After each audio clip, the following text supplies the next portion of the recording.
Hey everybody, well, welcome to another video here on Poor Redneck World. And as you can see, I've got another vehicle on the property today. Well, this is actually one of two different vehicles I have on the property today. So let's take a little look and see what we've got. This is a, was it an '01 Oldsmobile Silholiette van. It belongs to a friend of my neighbor, and this van broke down a couple weeks ago in Fayetteville, Arkansas, and so he asked me if I could haul it in and see if we can diagnose it out, figure out what's wrong with it, and make it run and drive again. So a couple days ago went up with the Ram 1500, which is what I'm driving at the moment, my friend's truck, and went up and got this, loaded it on the trailer, which, let me tell you, that was a fun experience in and of itself. We're experiencing a difficulty that I guess we didn't count on with the trailer. I don't have it here, so I can't really show you, but the fenders on the trailer that we use for hauling vehicles comes up to about, well, right where that little piece is, that plastic piece on the door. Right about there is where the fenders come up off of the trailer. So, needless, you put something like this that sits down fairly low on our trailer, and you won't be able to open the doors. You can't even open these side slide-out doors because they have to pop out a little bit in order to be able to slide out. And so you can't do that on the trailer. Anyway, getting out of the van required that I actually get out through the rear hatch, which was a pain because this van is completely full. Anyway, useless information. I know, I'm bad about that. So, do a little walk around. You know, it's a pretty straight van. Not going to say it's clean, because it certainly is not. It's a cluttered mess on the inside. But I've learned not to judge folks based on the condition of their vehicles. We got a trash bag up on the passenger window because the battery is DOA. Completely, well, nearly completely dead. Not even enough power to roll the window up. And I don't know if we got rain coming in or not, so I got to actually get that window up today. But the situation it was is they said that it wouldn't run or start unless you held the accelerator all the way to the floor. And even then, it was like running on 1 or 2 cylinders, and didn't even have enough oomph in the engine to get the oil pressure up. So certainly you couldn't even move it. We had to push it out by hand and then winch it up on the trailer. So the option here is to try to get the engine to run. It's never been maintained from what I understand, so we've got some plugs and wires and all the goodies that you need for a tune-up, and we're going to get the battery charged, I hope, and we'll get started on this to start diagnostics. Let's see here. Kind of a look in here. Kind of cluttered. Had to move a lot of stuff just to be able to crawl through here. And we've got some spark plugs underneath this chest thing, whatever it is. So I would open the slider door, but they're powered. You actually have to have electricity to open up the freaking side doors. Stupid design. Alright. So there's one project that we have on the property now that we need to work on. So let's go take a look at project number 2. This one's a repair train. Lovely. This is a repair for the owner. Try to get it running because he kind of needs a vehicle and has a job, so he's got to have a vehicle to get to his job. Okay, so here's project number 2 that was picked up the same day as the Silholiette Oldsmobile van. This is a 99, I believe, Oldsmobile Alero.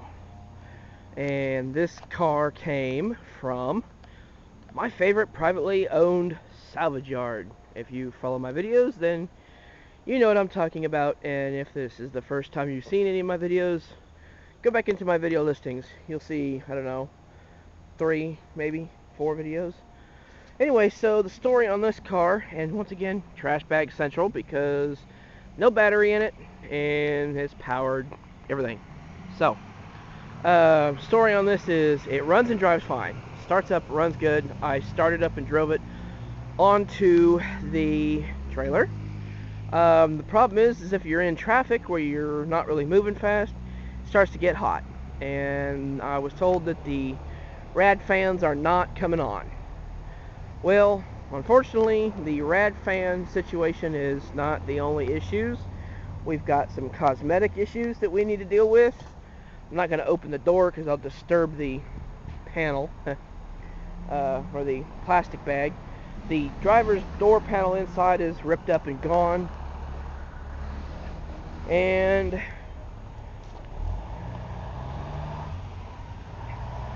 as you can see, we had a little oopsie. And there goes a car hauler with 3 SUVs.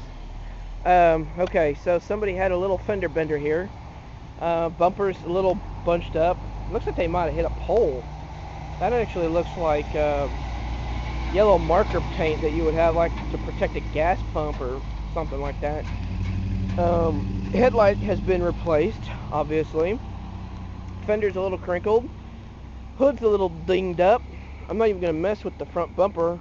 Once I get the mechanical squared away and get it to where it will run and drive without overheating in traffic, then I may, I'm going to save the hood. I'm not going to mess with the expense of that. May be able to straighten the fender out. If not, I'll go to a U-Pull-It that I know of and get a cheapo-weepo fender. And that's all the money I'm going to put in terms of the body. See if the doors are unlocked. I don't remember if I locked them or I left them unlocked. Oh good, it's unlocked. There's the door panel issue that I was telling you about. We don't have the panel. The panel's gone. And the control switch for the actuator, regulator. I'll get it right here in a minute. The regulator for the window on that door does not appear to be working. Depending on what it'll cost for a used regulator, I may or may not install it. I may just finagle the window up and hold it in place. I'm not looking to put a lot of money into the car because I want to use it as a cheapo flip. As I said, I haven't paid anything for the car, and the way this is going to work is the owner of the salvage yard told me the price he wants, and I'm doing the repairs, so then I bump up the price to handle what the car would be valued at when everything's said and done. So, it's 2014 right now. Gas prices in my area are still over $3 a gallon, which is totally insane from where gas was when I started driving. So little cars like this, with little 4-cylinder engines, even when they've got miles on them, and I don't even remember what the mileage was, and it's probably a digital odometer, to be honest.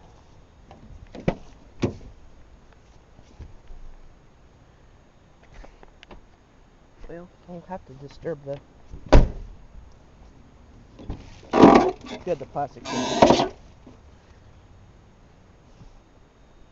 Yes, it's a digital system, so without putting a battery in it, I can't even tell what the mileage on this is right now, but it's a 99, so I can imagine this car's got some mileage to it. But nevertheless, I've sold cars with close to 300K on the clock, and I've still got respectable cash out of them. So anyway, that's project number 2. The van is project number 1, and that is out of here. I guess it's just the wrong market to try to sell full-size vehicles like that. And it's got over 200,000 miles on it, like 211 or something like that. The price is just too high for the mileage in the market. I'll have a much easier time selling this before I can sell that. So hopefully, with any luck, the owner of that will come and pick that up and get it out of here today. I'm keeping my fingers crossed on that, because I'm sort of out of space at the moment. I'm going to have to push the Alero back just so I can pull the Ram in forward all the way. So anyway, there it is. 2 new projects for the Poor Redneck World channel. And as always, thanks for watching. And if you've got any comments on either vehicle, the Alero or the Silhouette, your experiences, do you own one, have you owned one?